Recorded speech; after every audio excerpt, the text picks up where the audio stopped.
Contoh kecil, bapak kalau istrinya masak keasinan, bapak pilih jujur apa pilih bijak?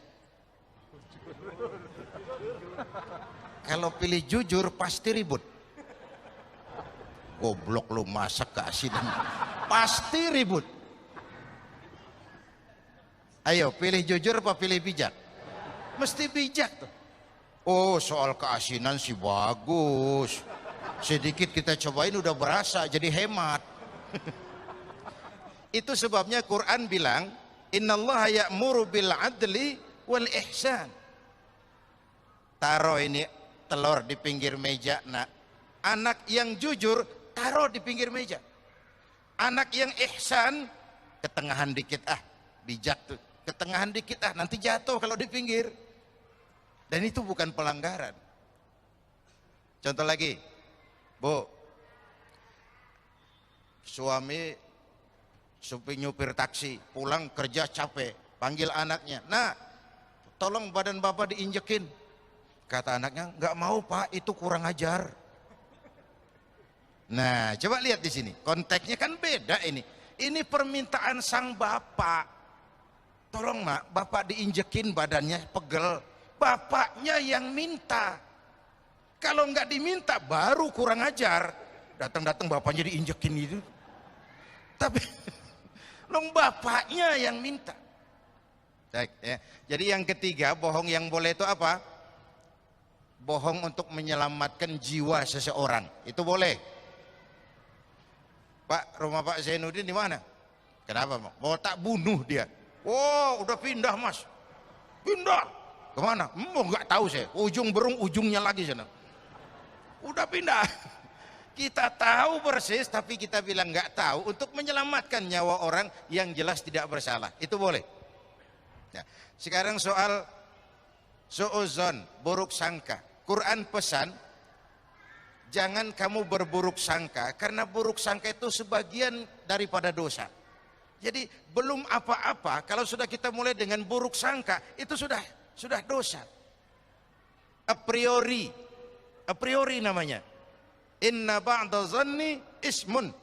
Sesungguhnya sebagian dari buruk sangka adalah dosa. Bersu'uzon, jelek sangka kepada orang lain. Bukankah kita ini harus diajarkan husnuzon kepada kenyataan yang menurut kita pahit sekalipun? Contoh, Bu,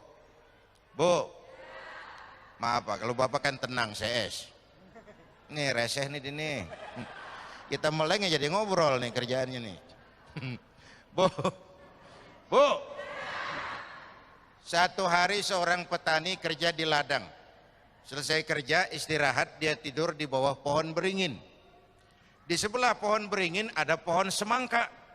Ini petani sambil tidur berpikiran, Tuhan kok nggak adil ya. Masa beringin pohonnya gede, buahnya kecil. Semangka pohonnya kecil, buahnya gede. Tuhan nggak adil nih. Bukan arsitek ulung Tuhan ini. Terbalik nih urusan. Mestinya beringin pohonnya gede, buahnya segede semangka. Semangka pohonnya kecil, buahnya sekecil buah beringin. Nggak adil Tuhan. Baru dia selesai berpikir Tuhan nggak adil, jatuh sebutir buah beringin pas nimpa hidungnya. Dia kaget. Astagfirullahaladzim. Kalau begitu Allah benar-benar adil. Coba kalau buah beringin segede semangka, remek masih. Why? Kenapa kita harus buruk sangka sih? Kenapa kita nggak membanyakan baik sangka saja?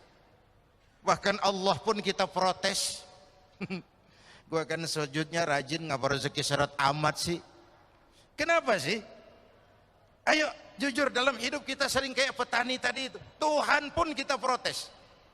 Kita tidak bisa berhusnuzan, berbaik sangka. Jangankan kepada orang, kepada Allah pun kadang kita berburuk sangka. Padahal selalu ada kebaikan dari setiap yang kita saksikan ini. Perbanyaklah husnuzan, baik sangka, supaya hidup nggak capek. Bu, banyak-banyak baik sangka supaya hidup nggak capek. Kalau kita buruk sangka, hidup tuh capek Pak, capek ngelayanin orang yang nggak pukul lagu. Hei.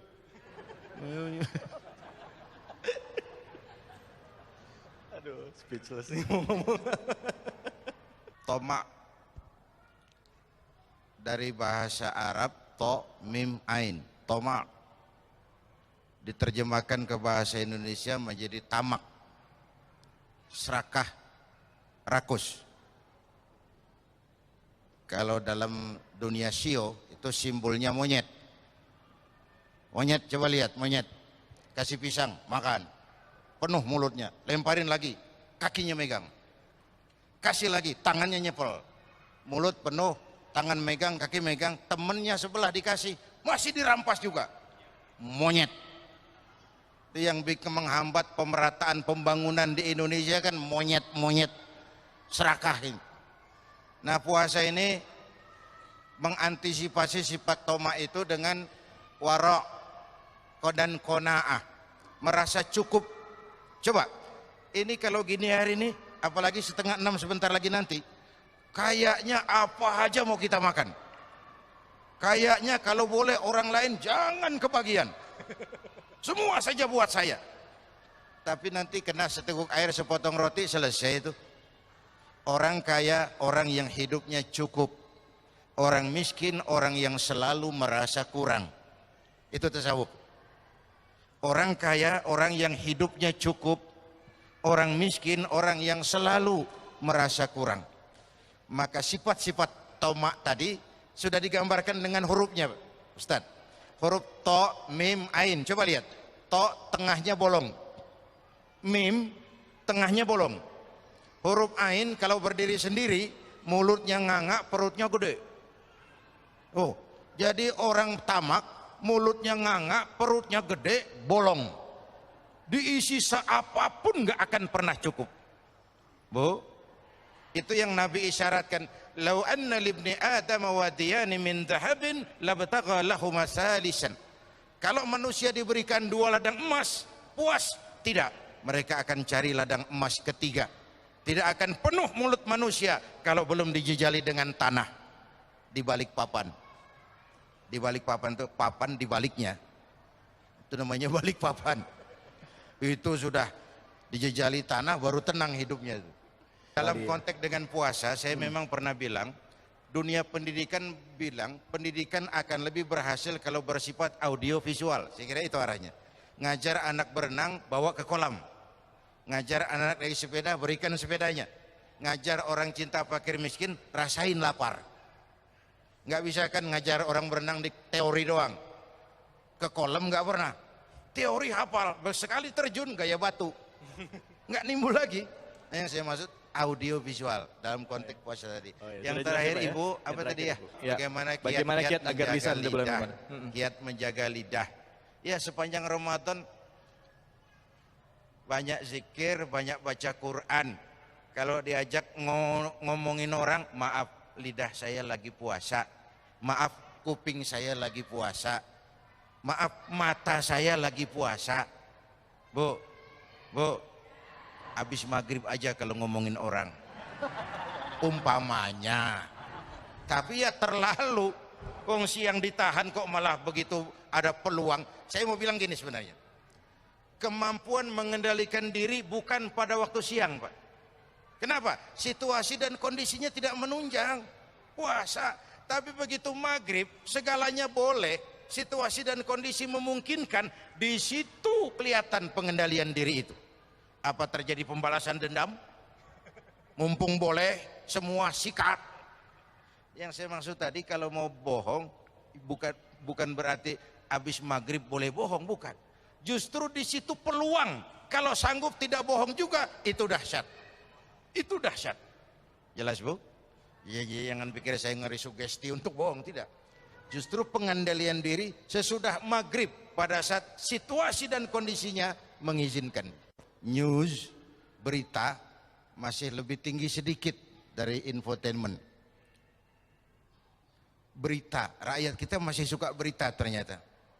Tapi bahwa ranking kedua diduduki oleh entertainment, ini juga menimbulkan keprihatinan. Barangkali secara ekonomis, karena entertain biasanya production cost-nya itu murah, ratingnya tinggi. Secara ekonomis ini menguntungkan.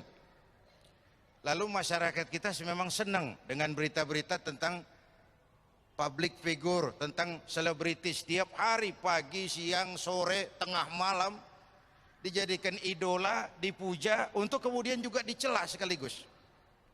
Bapak Ibu hadirin yang saya hormati, gejala ini di tengah kita masyarakat makin mengalami krisis figur, harus kita selamatkan. Harus kita berikan filter masyarakat kita ini, mana yang harus diidolakan, mana yang sekedar cukup dikagumi, diketahui, dikenal, selesai. Tapi anak-anak kita kan tidak ada filter, semua dicontoh. Karena orang senang biasanya nyontoh. Mau pantas mau enggak itu nomor 86 deh. Yang penting nyontoh dulu.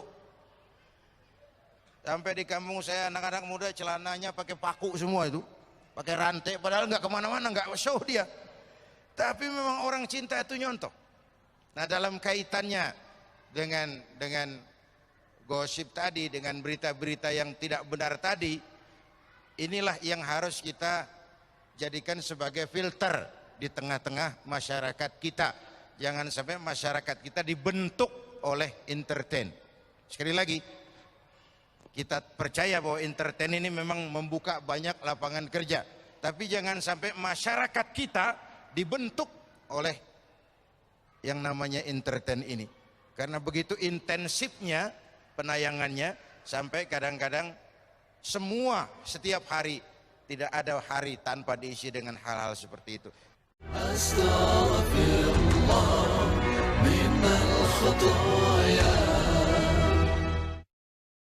Assalamualaikum warahmatullahi wabarakatuh.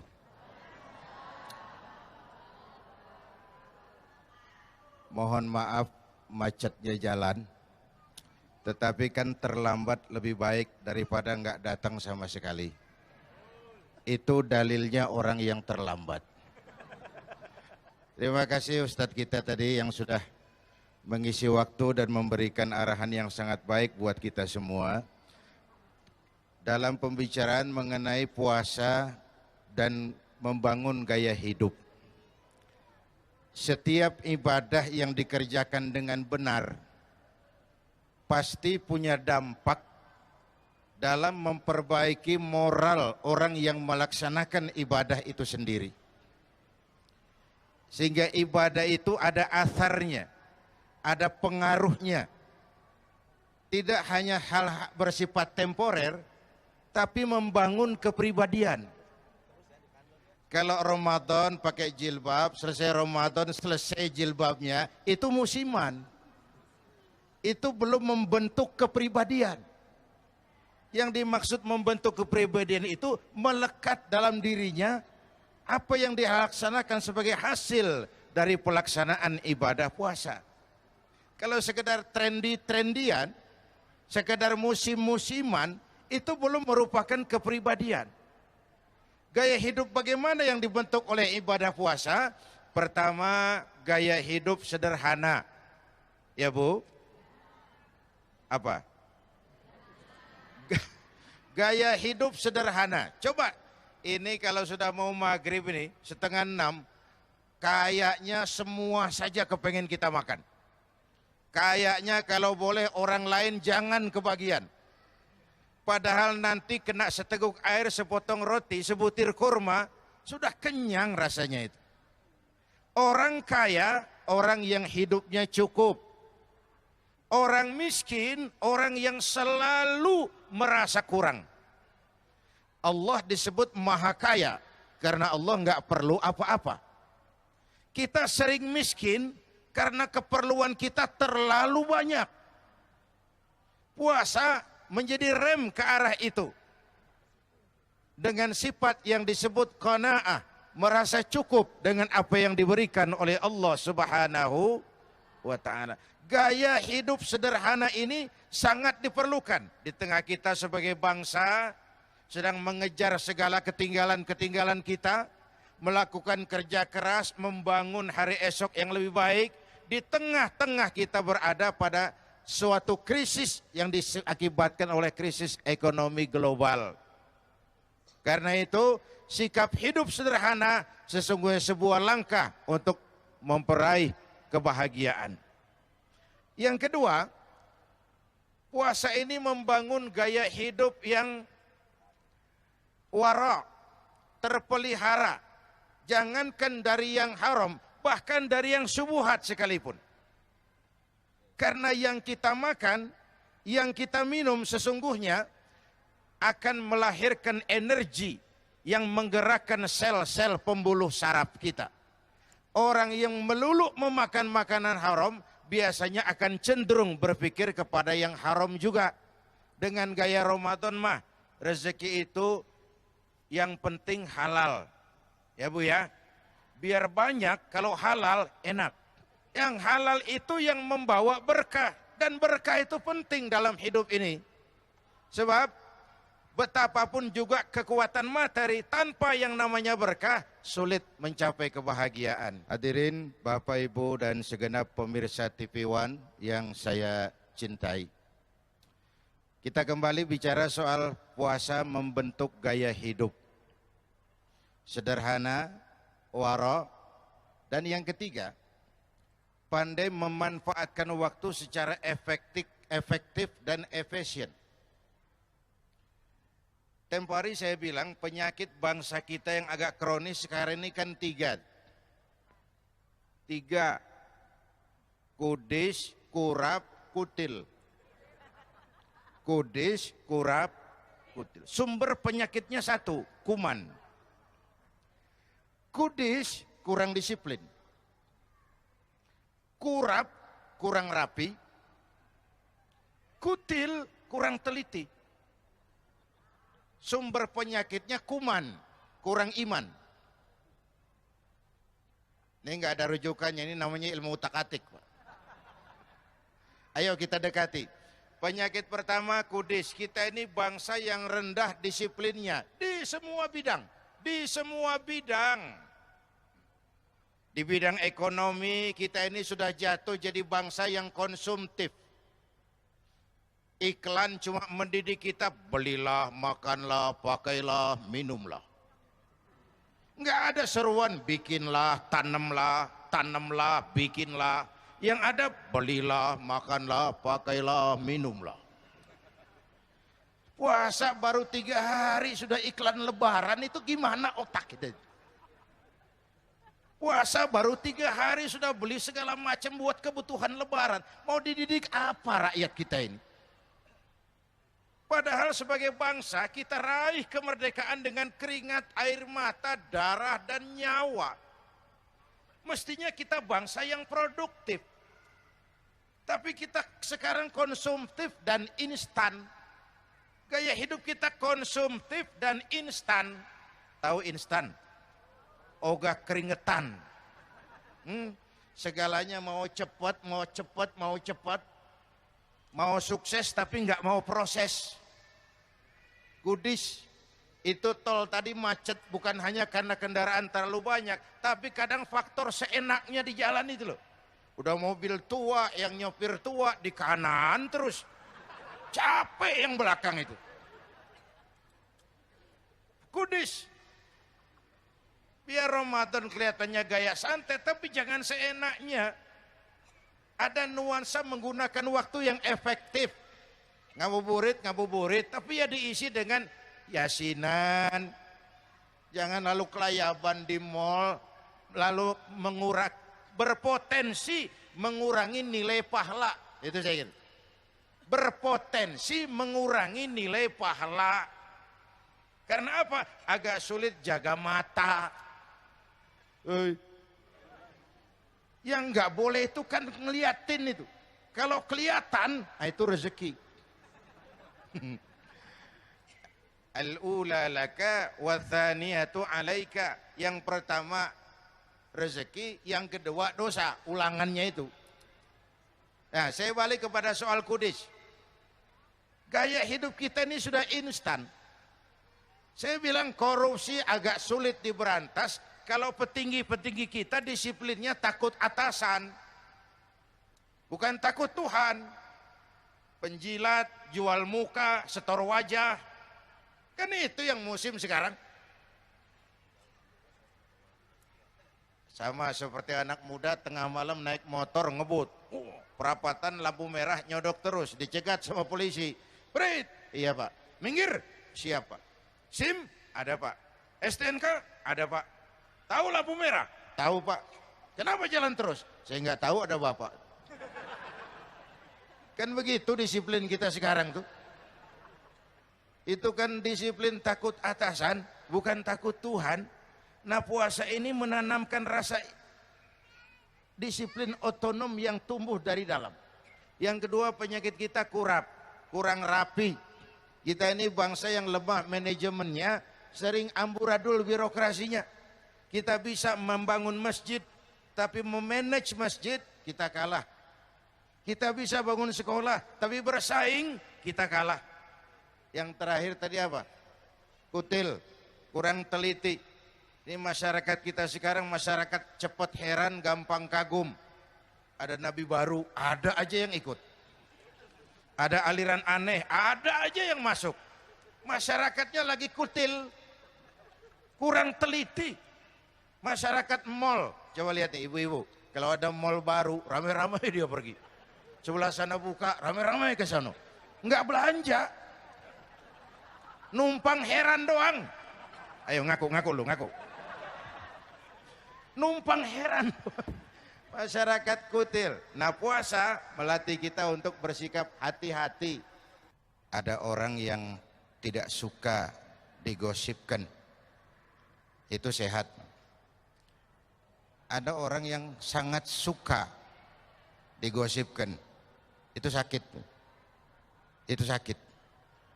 Oleh karena itu, mumpung suasananya suasana Ramadan, mari kita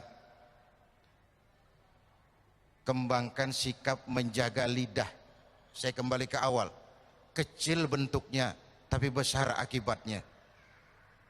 Terluka karena pedang 2-3 bulan boleh sembuh, terluka karena lidah seumur hidup orang akan tetap sakit. Karena itu seseorang akan selamat kalau ia pandai menjaga lidahnya. Ini dulu karena keterbatasan waktu, insya Allah kesempatan lain kita jumpa lagi. Kita akhiri dengan sama-sama menyampaikan istighfar kita. Astaghfirullah Rabbal baraya, astaghfirullah minal khataya, astaghfirullah